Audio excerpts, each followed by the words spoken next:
Bonjour et bienvenue dans le studio.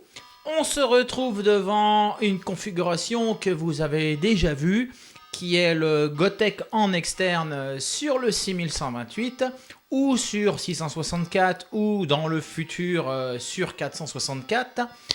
Et aujourd'hui, j'ai décidé d'améliorer un petit peu ce setup, même beaucoup, comme vous allez voir.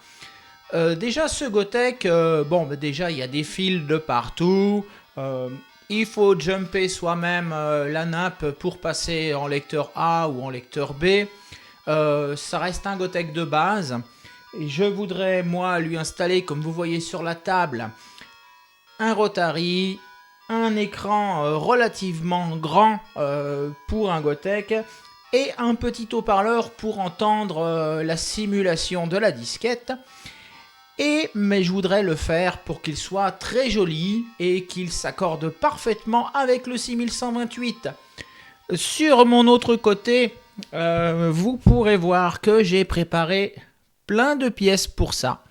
Donc on va s'approcher de la table et on va monter cet appareil. Si on revient un petit peu en arrière, je voulais créer un Gotek qui soit dans une boîte qui soit jolie, qui ressemble au CPC et qui intègre pas mal de choses comme le Rotary, l'écran et puis l'alimentation. Et surtout aussi les boutons pour le changer en lecteur A. Et c'est grâce à mon imprimante que je me suis lancé dans tout ça parce que j'ai la capacité de les sortir maintenant, ces pièces. Donc on voit notamment sur cette pièce que je vous montre que j'ai posé l'interrupteur marche-arrêt, mais aussi l'interrupteur qui permet de passer le Gotek en lecteur A.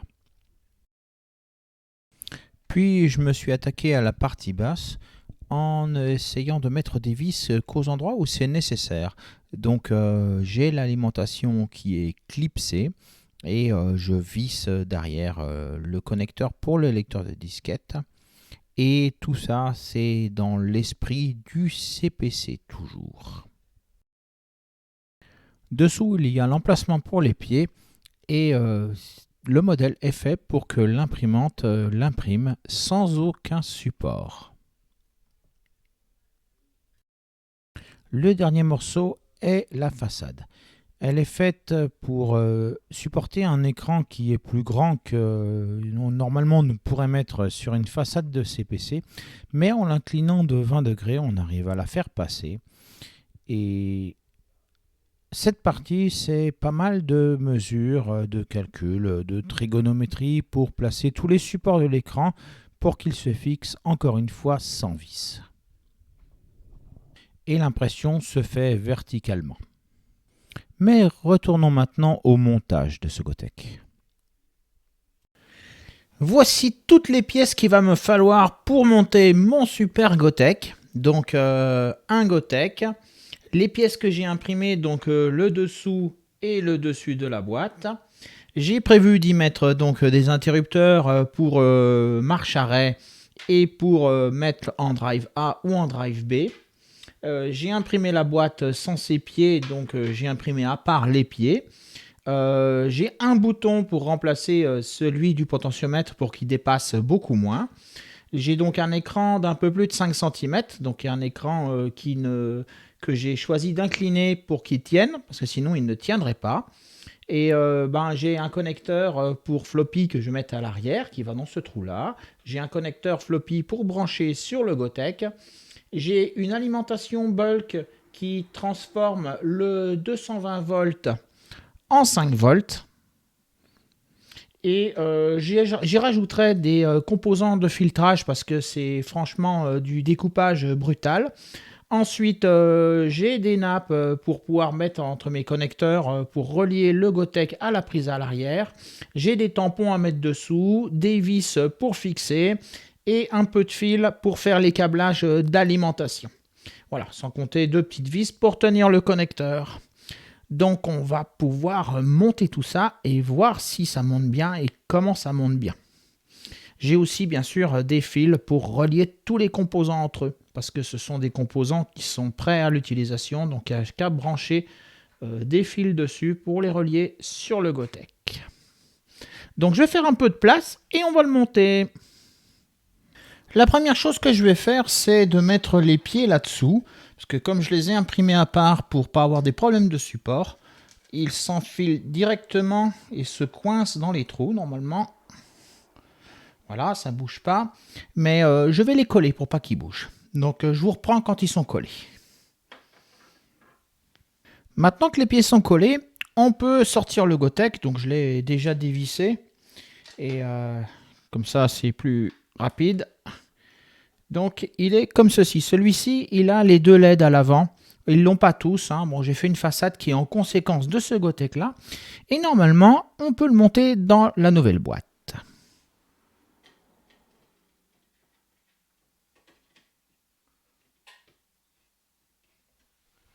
Voilà, il n'y a plus qu'à mettre quelques vis.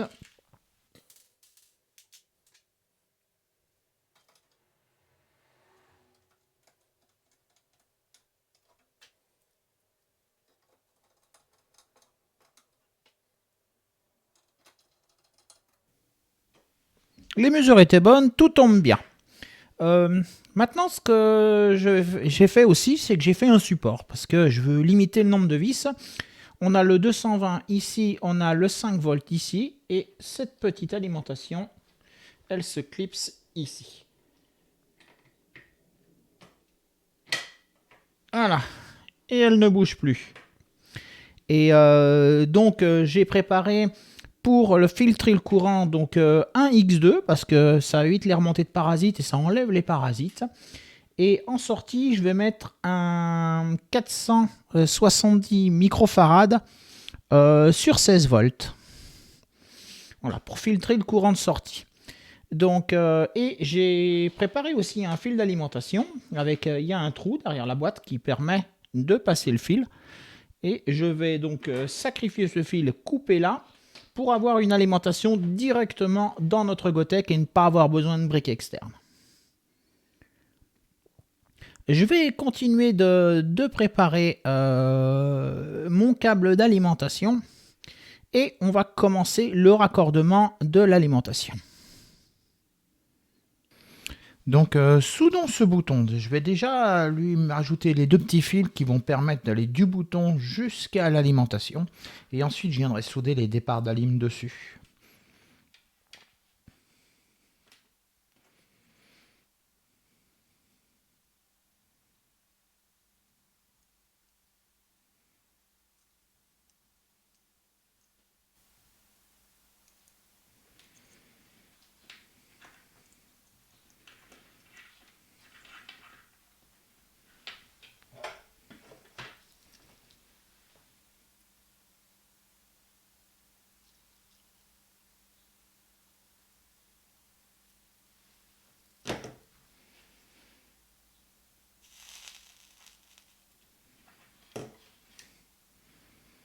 Voilà,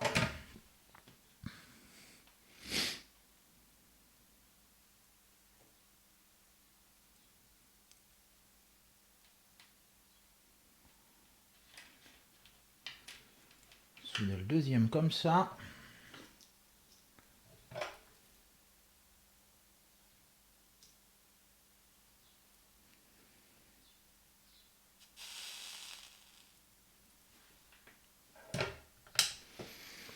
Et voilà. Déjà bien soudé. Il n'y a plus qu'à mettre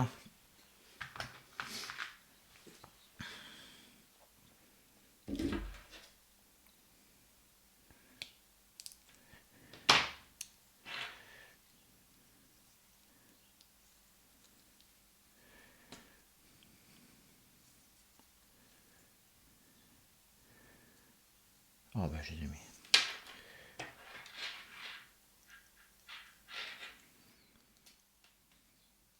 Et voilà, ça ce sera mon départ qui ira vers l'alimentation. Et maintenant je vais souder le bouton, l'arrivée du courant, pardon, juste à côté là. Et quand on mettra comme ça, crac, ça va brancher les deux fils là. Je continue à souder et je vous reprends quand c'est fait. Et c'est fini de souder avec des gaines thermo pour protéger le tout. Donc ça avance bien. Le condensateur X2, en fait, je lui ai fait un petit pliage. Je vais le mettre ici, comme ça. Et je vais venir le souder sur les pattes du 220 ici. Et ensuite, je reviendrai me mettre avec mes fils verticalement comme ça. Comme ça, je pourrais peut-être mettre des gaines rétro, des gaines qui shrink pour protéger un maximum. Et je mettrai le 470 microfarad de l'autre côté. Là. Donc, je vais déjà essayer de le mettre, de le souder en place où il est là.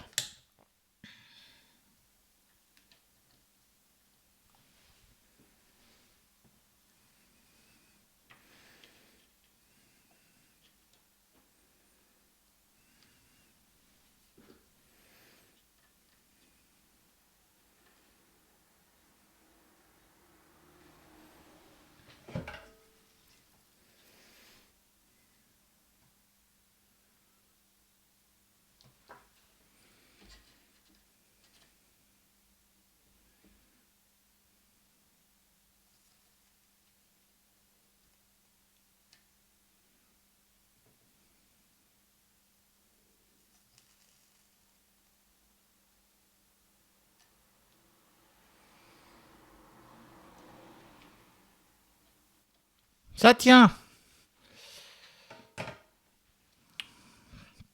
Donc maintenant, ce que je vais faire, c'est que je vais venir souder les fils dessus et je vous reprends quand cette partie est faite. Et c'est monté. Voilà, est protégé par les gaines thermo. Sur le même principe, j'ai plié le condensateur de 470 microfarad ici pour mettre les pattes du condensateur bien dans le même sens que les sorties 5 volts du transformateur. Et je l'ai collé là sur le côté, il bouge même pas. Et il tient bien. Donc je vais le souder en place comme ça. Et ensuite on pourra commencer de l'essayer, c'est-à-dire alimenter ce Gotek et voir si ça s'allume. Donc je soude tout ça et je vous reprends après. J'ai fini de monter les fils d'alimentation et je les ai raccordés au connecteur d'alimentation du Gotek.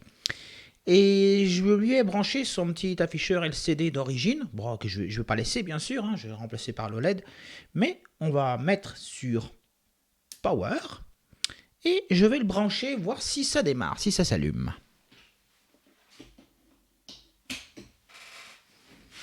Oh, voilà, on a un Gotek qui est fonctionnel avec une alim interne. Donc je vais pouvoir continuer. Donc cet interrupteur, il va se trouver juste là.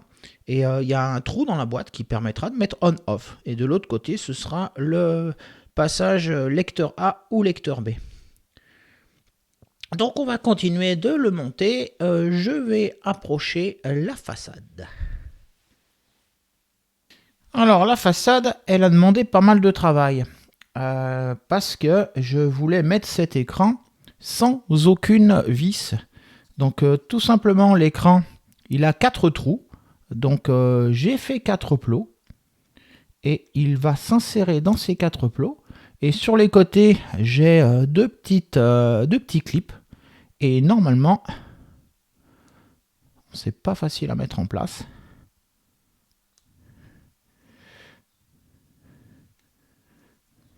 Il ne s'agit pas de le casser. Voilà, clip.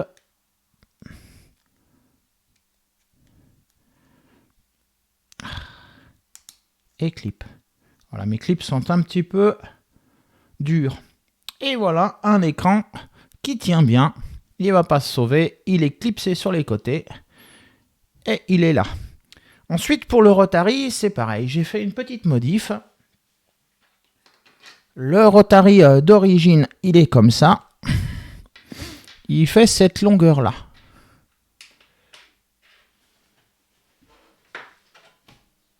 Mon Rotary, moi, ce que j'ai fait, c'est que j'ai coupé la tige pour le raccourcir parce que je ne veux pas qu'il dépasse tant que ça sur sur la vente. Je veux pas que le bouton dépasse à mort. Donc, bon, c'est juste un coup de scie.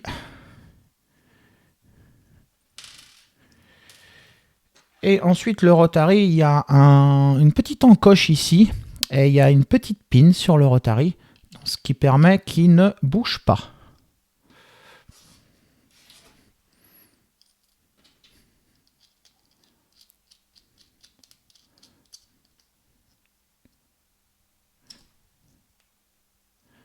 Voilà, et finalement, j'ai mon bouton qui va remplacer ce bouton-là, qui est un bouton, c'est facile à faire. Et donc, il faut juste le mettre dans le bon sens. Et normalement, il se clipse jusqu'au bout. Voilà. Et on a encore le clic du Rotary. Et un beau bouton.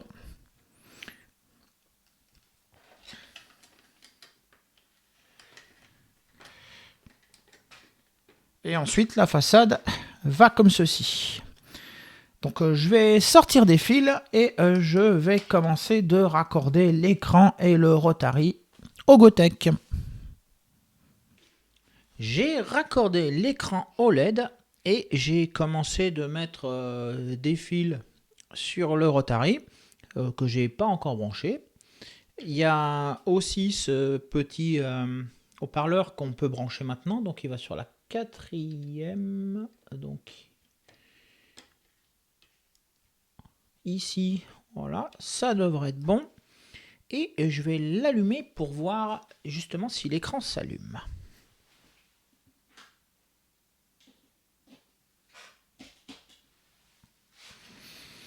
Alors, oui, on a un affichage et il nous marque la version de Flash Floppy. Par contre, je ne sais pas ce que c'est sur le côté. On dirait qu'il y a des pixels qui sont défectueux. Alors forcément, oui, j'ai pas branché le bouton, donc c'est pas la peine de le tourner. Et de toute façon, il faut une clé USB pour avoir une liste de jeux. Mais je vais continuer, moi. Je vais brancher ce Rotary. Et après, on pourra regarder pour faire la nappe qui va à l'arrière. J'ai connecté le Rotary et on peut voir que ça fonctionne. Donc on peut faire défiler. Bon, j'ai pas grand chose de sélectionné avec l'outil. Donc j'ai que 2 images, mais quand on en aura plein, on pourra toutes les faire défiler. Et donc ça fonctionne le Rotary. J'ai l'écran, j'ai le Rotary, j'ai l'alimentation. Maintenant, je vais faire la nappe. Il m'en faut pas très très long. Bon, mettons qu'on en coupe, qu'elle va en travers. Ouais, on va en couper à peu près ça. Ça, voilà. On va prendre un petit bout de nappe comme ceci. Et ça devrait être suffisant pour y mettre les prises. Donc après, je vais le faire offline parce que c'est pénible. Il faut le faire avec les ongles, il faut appuyer assez fort pour les enfoncer. Donc je vais fixer les prises et je vous reprends quand je suis prêt à le monter. La nappe est montée. C'est pénible à monter, hein. Mais voilà, on va pouvoir l'installer maintenant. Il n'y a plus qu'à mettre les vis sur le connecteur arrière. Ce que je vais faire, mais avant de mettre les vis, je vais souder la dernière partie qui va être l'interrupteur pour mettre le Gotek en position lecteur A ou B. Donc pour ça, il faut que je redévisse la carte du Gotek pour souder dessous. Donc je vais faire ça. Et voilà une soudure assez précise de fait. Donc maintenant ce que je vais faire, c'est que je vais souder ces fils sur le deuxième interrupteur et je vais tout monter pour qu'on puisse mettre le dessus de la boîte. Donc je vous retrouve quand c'est tout en place. Le dernier interrupteur est monté. Donc, mais il reste encore une petite chose à faire avant de fermer la boîte. C'est ce petit truc qui va là et que je vais visser pour tenir le fil pour pas que ça l'arrache. Voilà, donc c'est un bloc fil tout simplement. Il est monté, il ne reste plus qu'à mettre la plaque supérieure qui ressemble à ça. Parce que j'avais dans l'idée, et je l'ai toujours, de faire une plaque en aluminium imprimé. Et je sais comment en faire pour imprimer sur de l'aluminium, mais le problème c'est que j'ai pas trouvé de plaque d'aluminium. Donc en attendant, j'ai fait une photo. Donc ensuite, eh bien, il suffit de mettre les interrupteurs à leur place.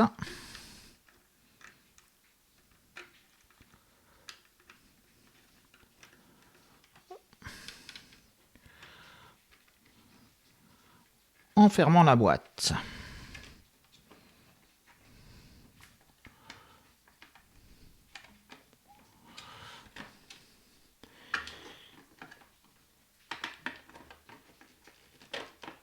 Et il faut mettre la façade aussi.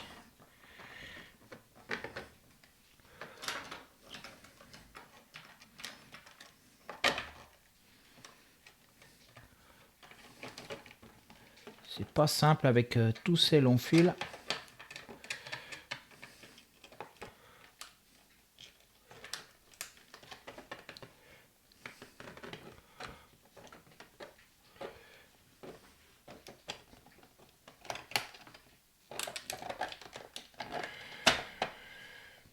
Normalement, il y a des crans pour tout s'insérer. Ouais.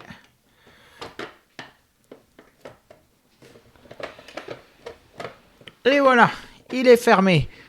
Donc, ce que je vais faire maintenant, c'est que je vais mettre les vis sur les côtés. Et on va essayer ça sur l'Amstrad. Et on pourra vraiment faire le tour de toutes les fonctionnalités. Mon Gotek est installé. Il est branché après le CPC. Il est alimenté, il est branché au courant. Donc, faisons marche.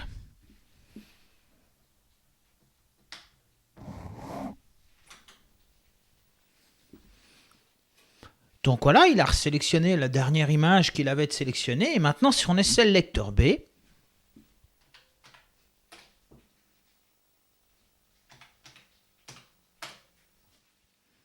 on a notre jeu Le Pacte. Maintenant, mettons-le en lecteur A.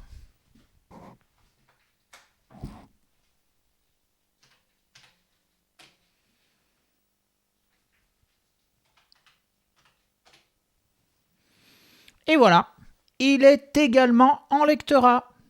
Donc, ça fonctionne très bien, exactement comme je l'espérais. Et on peut changer de disquette.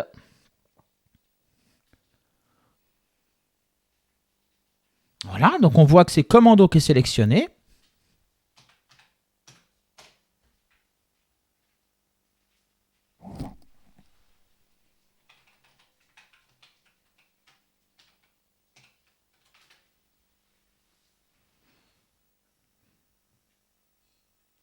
Il y a du son, mais c'est faible. Il faut que je pousse le volume dans la config du logiciel Flashfloppy.